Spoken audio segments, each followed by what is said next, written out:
throw all this nonsense away. Who wants to see me erase the antiques that are slowing us down? How funny. I didn't know ignorance was the main topic today. Be careful. Now the real fun begins. I knew something was wrong the second the lights dimmed and the crowd started cheering for a joke I hadn't heard yet. Derek Lang, our freshly minted director of compliance, stood center stage, grinned sharp enough to cut glass, holding a wireless clicker like it was a weapon he'd been waiting to fire. "Who's ready?" he shouted, voice bouncing off the auditorium walls. To see the antiques slowing our system down to a crawl, laughter erupted, loud, young, careless, and while everyone kept laughing like it was the funniest thing they'd heard all year. Let me pause for a second to talk to you. Where are you listening from right now? It's funny and a little tragic that about 95% of you are hearing this wild story without hitting subscribe. So if you're enjoying the suspense, the justice, and the sweet corporate karma unfolding here, hit that subscribe button now. It keeps the channel alive and guarantees you never miss the next twist. I froze in the third row, my badge still swinging gently against my shirt. As Derek zoomed into my federal compliance master report, the backbone that kept Northbridge Medical Logistics legally operational across 22 states. He didn't explain what it did. He didn't have to. He wanted a spectacle, not accuracy. And in one smug motion, he pressed delete. Before I could breathe, before I could even process it, 400 people applauded as if he'd just cured cancer. I felt the sound roll over me like heat from a blast furnace, bright, overwhelming, merciless.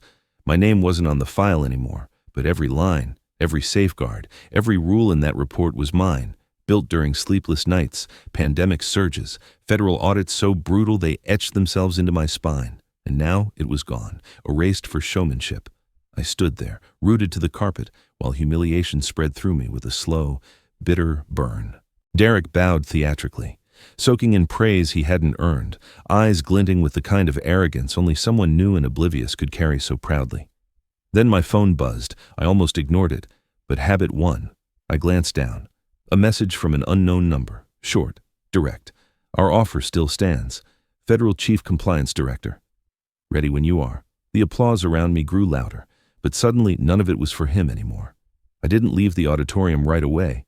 I stayed just long enough to hear the last scattered laughs fade into hallway chatter, each one landing on me like the echo of a slap I couldn't return. By the time I stepped out, the fluorescent lights felt harsher than usual, and the air carried that sterile, post-presentation buzz, fake congratulations, nervous jokes, and people pretending they hadn't just witnessed a public execution of my work. I was still processing the sting when Derek appeared beside me, all swagger and cologne, and casually patted my shoulder like he was consoling an elderly neighbor.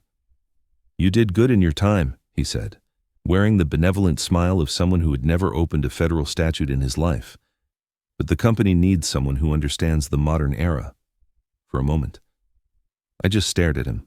The arrogance, the certainty, the complete lack of awareness that he'd just erased the legal backbone of a multi-state medical logistics system with the confidence of a kid uninstalling a game.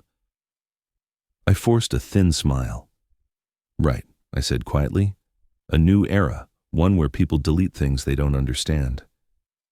His smile faltered just enough to be satisfying, not enough to count as a win, but enough to warm the cold ache blooming in my chest. Before he could reply, I felt a gentle tug on my sleeve. It was Mia Alvarez, the new compliance analyst, 26, sharp eyes, and the expression of someone who'd just watched a slow-motion car crash. "Mr. Harper," she whispered urgently, glancing over her shoulder, "they didn't just delete the report. They deleted the entire federal validation framework. All of it. Without that, we're technically in violation of federal transport regulations." I exhaled slowly. Not angry. Just tired in a way that sinks into the bones. The worst part wasn't that they'd ignored my warnings. It was that they were so dangerously confident while doing it.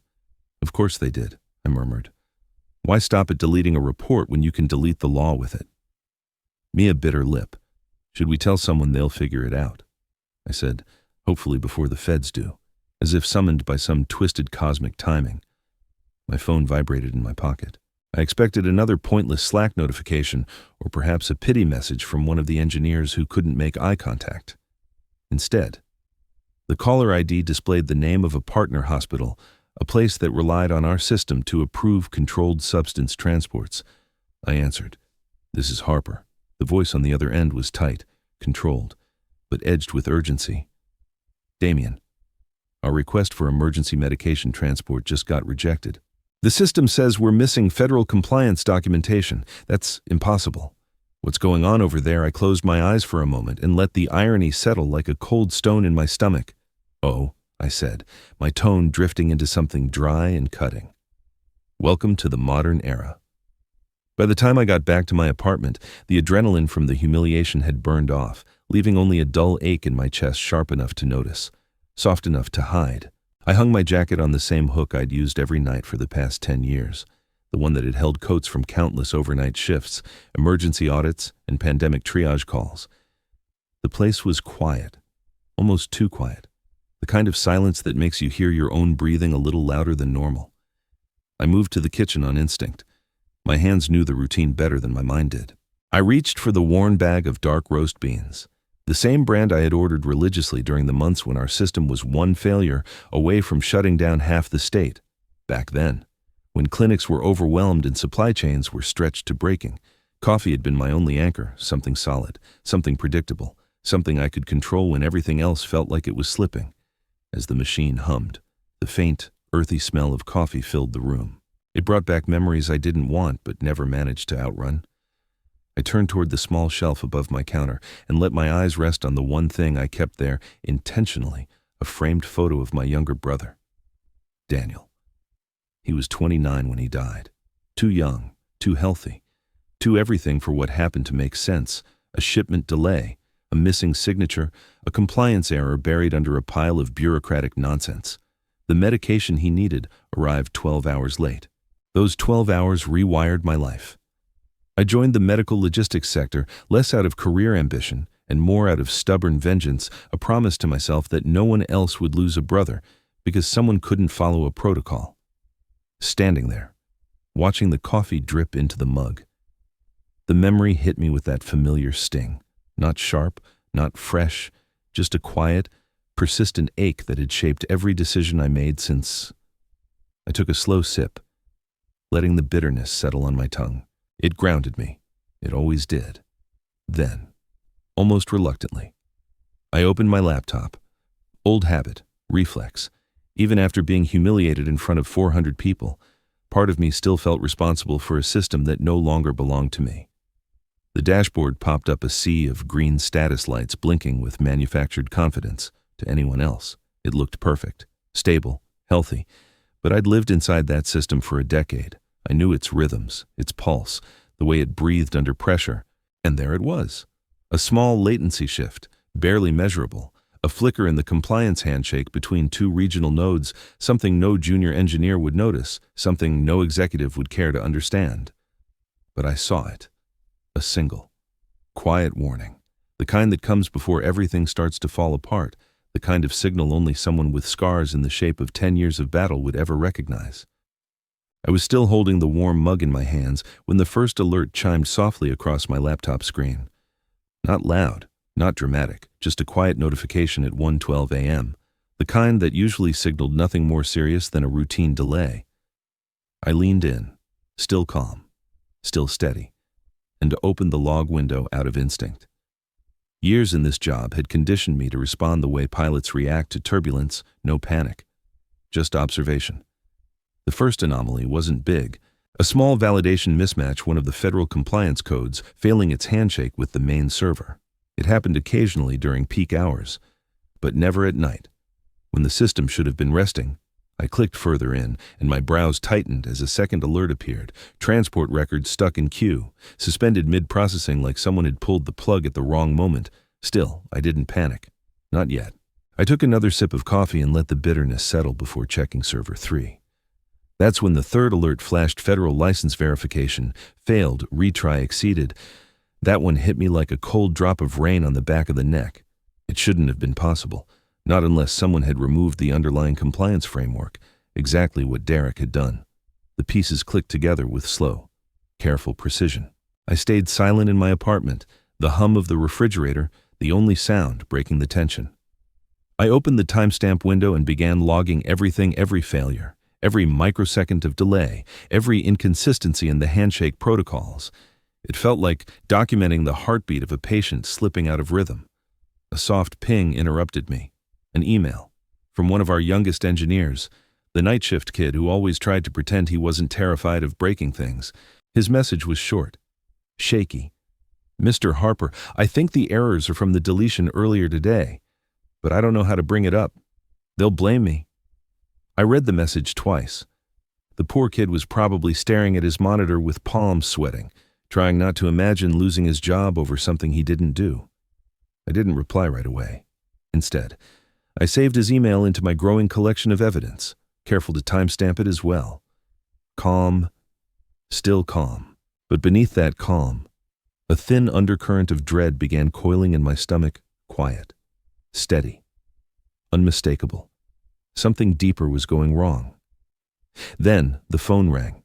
The caller ID belonged to one of Northbridge's major medical partners, a Level 1 trauma center. I answered with the same controlled tone I used during federal audits. "Damien, this is Dr. Hugh Reeves," the voice came, strained but measured. "We just had 10 surgical cases approved for morning, but your system is rejecting all our supply requests. All of them. It says federal compliance can't be verified." For a moment, I didn't speak. The room felt smaller, colder. This wasn't just a glitch anymore. This was the first whisper of a storm about to break. "If you think you understand, the next paragraph will change your mind."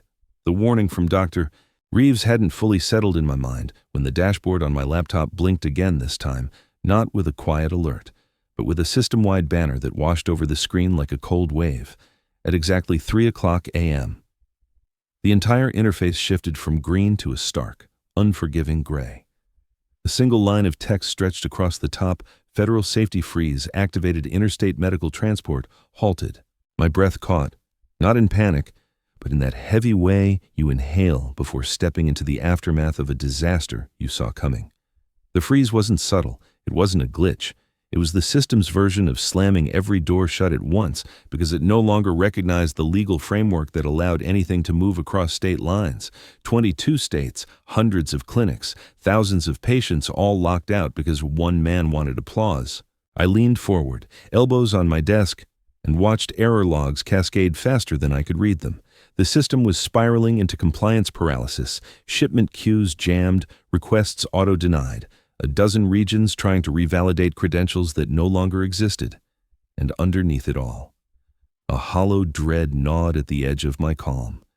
This wasn't just a storm, it was a federal hurricane forming in real time. Then my phone buzzed. Not a call. Slack.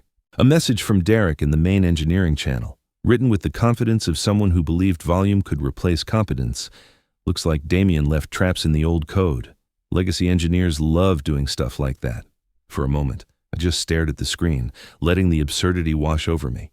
A federal freeze affecting critical medical supply chains, and his first instinct was to blame the guy who spent a decade preventing this exact catastrophe. A sharp laugh slipped out. It wasn't amusement, more like disbelief sharpened into something cold and surgical. "Right," I muttered. "A trap. The kind called the consequences of hiring someone who has no idea what he's touching." My words disappeared into the quiet of my living room, but saying them felt like letting out a pressure valve. Before I could close the notification, another Slack ping appeared, this time from Legal Ops.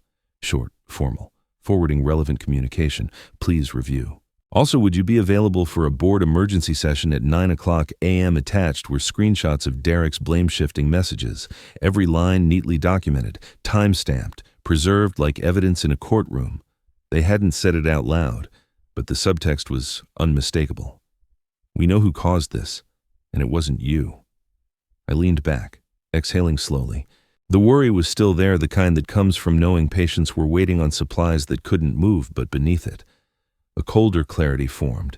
Derek thought he could turn this into a narrative, but narratives crumble when the truth is logged, time-stamped, and forwarded by legal. The storm was here, and by morning, they'd know exactly who opened the door for it.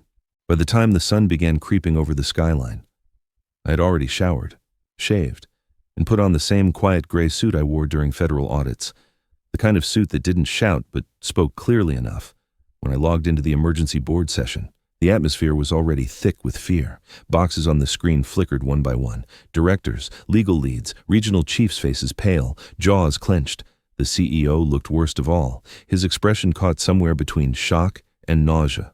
"Thank you for joining on such short notice," he began, voice unsteady. "We're facing a significant event.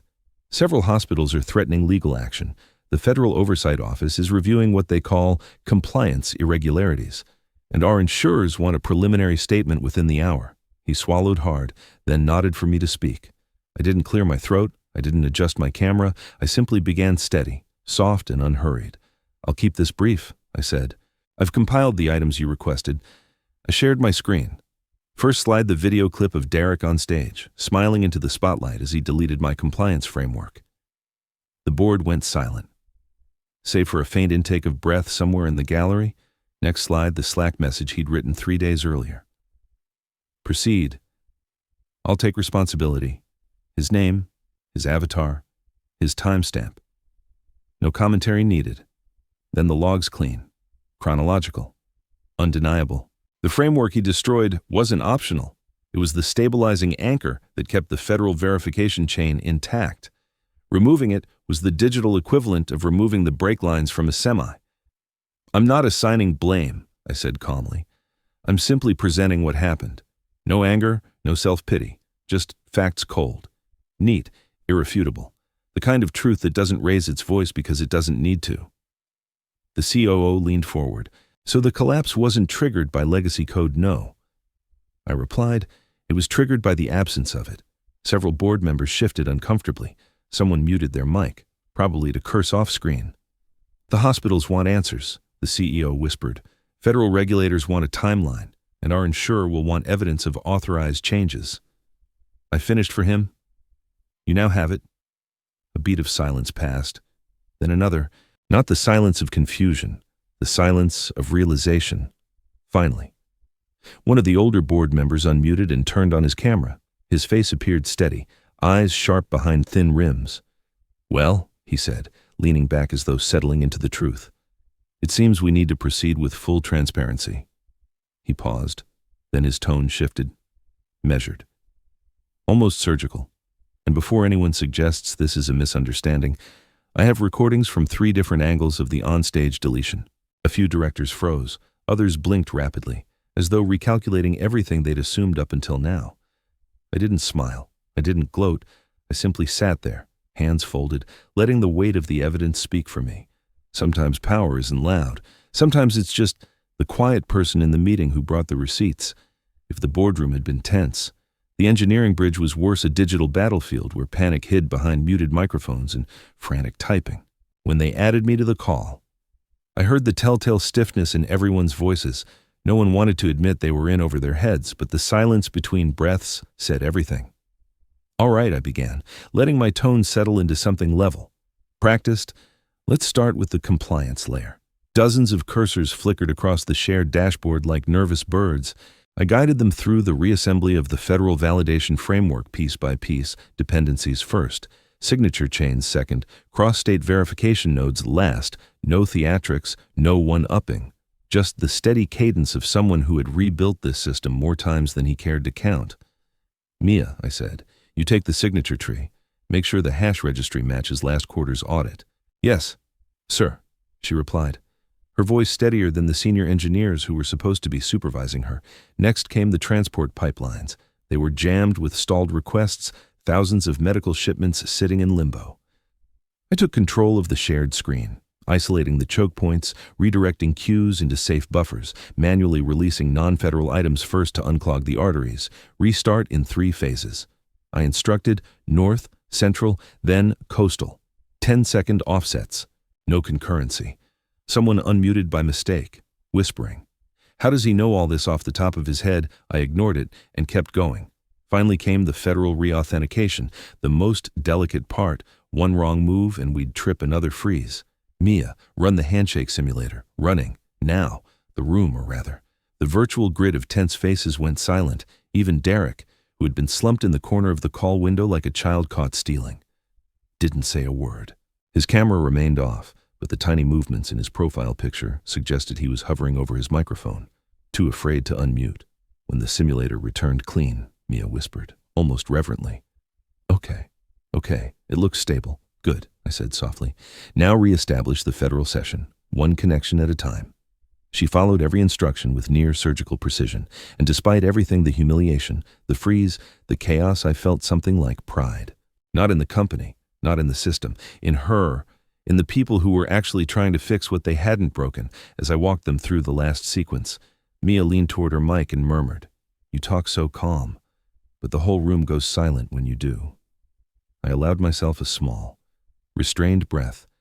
People listen when the truth stops competing with the noise. Seconds later, the dashboard flickered. Then, a single green pulse. A heartbeat. The first sign of stability in 6 straight hours. The call didn't erupt in cheers. It simply exhaled.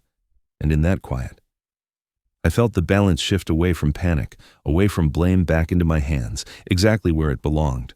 The restoration call ended without applause, but the silence that followed felt heavier than any standing ovation. My laptop screen dimmed back to the dashboard, now pulsing with those tentative green indicators, fragile, but alive. I let myself breathe, not deeply, but just enough to remind my ribs they were allowed to move again.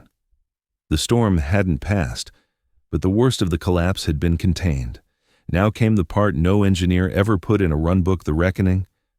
By the time the next emergency meeting started, the boardroom looked less like a leadership team and more like a collection of people waiting for medical test results they suspected would be bad. Legal was present this time, 3 corners of the screen lighting up with lawyers who looked like they hadn't slept since the Clinton administration. The CEO's tie was crooked, his eyes bloodshot. And Derek's camera was still off, though the tiny flicker of his icon suggested he was hovering in terrified silence. The call opened with a single sentence from the insurer's representative, an older woman with a voice like polished steel. "We need to determine who authorized the deletion of the federal compliance framework." No one breathed, no one volunteered, no one glanced at their notes because they knew there was nothing in their notes that could save them. I opened the shared folder I'd prepared hours earlier in the quiet of my apartment. Then, without clearing my throat or offering context, I uploaded 3 items. 1. The video clip of Derek on stage at Innovation Day, deleting my report with a flourish meant for applause. 2. His Slack message from 3 days earlier, "Proceed, I'll take responsibility." 3. The impact report I'd submitted just hours after my departure, outlining in dry. Technical detail what would collapse if the framework vanished. I didn't explain them. I didn't narrate. I simply said, "These should answer your question." Then I muted myself for a long, stretched second. Nothing moved. The files sat there in the shared window like evidence laid out on a table before a jury. The tension didn't break, it crystallized. Finally, the insurer spoke again, her tone unchanged. "This is extremely clear. Liability rests with one individual." The sentence dropped like a gavel. Every head in the room turned toward the lower left corner of the screen, toward Derek's silent, blacked-out camera box like watching the first flames of a building fire. You could almost feel the collective instinct to step away from him, to create distance, to ensure the blast radius didn't reach their chairs. Someone unmuted by accident. A faint, whispered, "Oh my God," slipped through before the mic snapped off again. Derek didn't speak, didn't move, didn't even unmute to defend himself. I felt the tightness in my chest loosen, not joy, not vindication, but a quiet, cold satisfaction, the kind you feel when the truth finally stops knocking and is allowed to walk through the door. I didn't smile, I didn't gloat, but inside, a single restrained thought settled like a calm exhale. Finally, they see it. The silence that followed the insurer's verdict hovered in the air like a held breath that no one dared release. The board members exchanged stiff glances, their expressions shifting from panic to something closer to resignation. They already knew what had to happen next, they just needed someone else to say it first. And so, when the CEO finally unmuted himself, his voice trembled with the weight of inevitability. Effective immediately, he announced, "Derek Lang is placed on administrative suspension pending full investigation." The words landed with the dull finality of a closing door. A moment later, Derek's camera flickered on by accident just long enough for us to see the panic in his eyes, his mouth opening to speak before he muted himself again. Two members of HR stood behind him in the physical conference room, hands hovering uncertainly, as if escorting a man who still hadn't realized the ground had vanished beneath him. I watched quietly as they guided him out of the frame. No victory music, no dramatic outburst, just the soft rustle of fabric and the fading echo of a career being carried away. The CEO turned his attention back to me. "Damien," he began, voice heavy with something between desperation and corporate hope. We'd like to formally request you return. Full reinstatement. And, of course, a revised compensation package, triple your previous rate. Triple. A month ago. That would have felt surreal. Today, it simply felt predictable. I let a beat of silence settle before answering. The pressure in my chest that had been building since the humiliation at Innovation Day finally eased, transforming not into anger or pride, but into something icier clarity. "Thank you," I said evenly. "But no." The CEO blinked. No, I shifted slightly in my chair, the smallest hint of a smile tugging at the edge of my mouth. And then, as Derek was escorted past the glass wall behind him, looking small and bewildered in a suit that suddenly felt too big, I let the words slide out soft, measured, precise. "Looks like you finally understand why adults don't delete things they don't understand."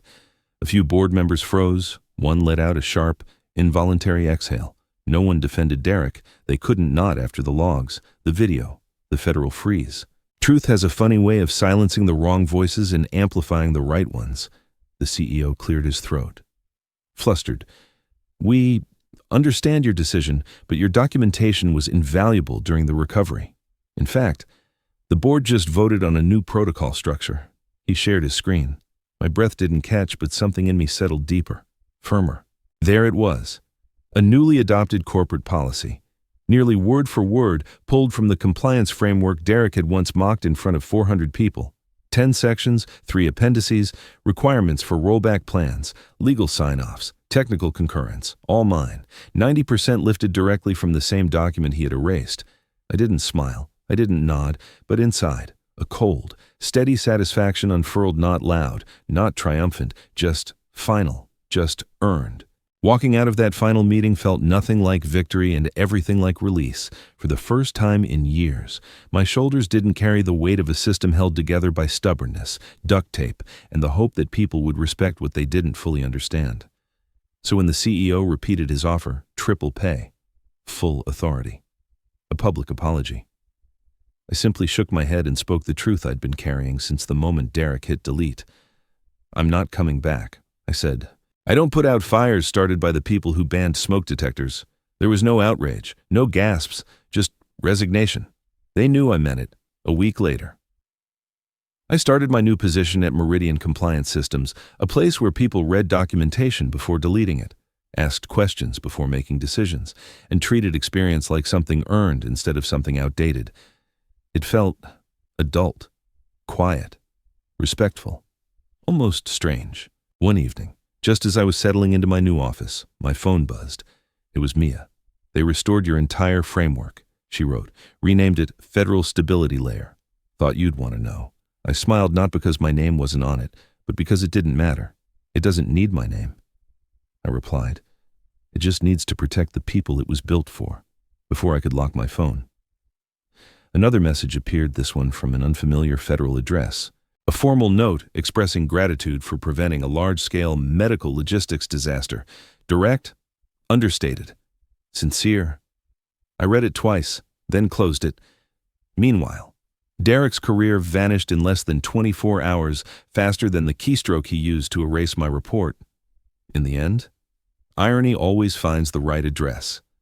But if there's one lesson I'm taking with me, it's this: integrity doesn't need applause. It just needs consistency. And sometimes the quietest person in the room is the one holding everything together. And before you head out, tell me, where are you listening from today? If this story resonated with you, tap like, share it with someone who needs the reminder, drop a comment below, and don't forget to subscribe. It helps more than you think, and it keeps these stories alive for the next person who needs them.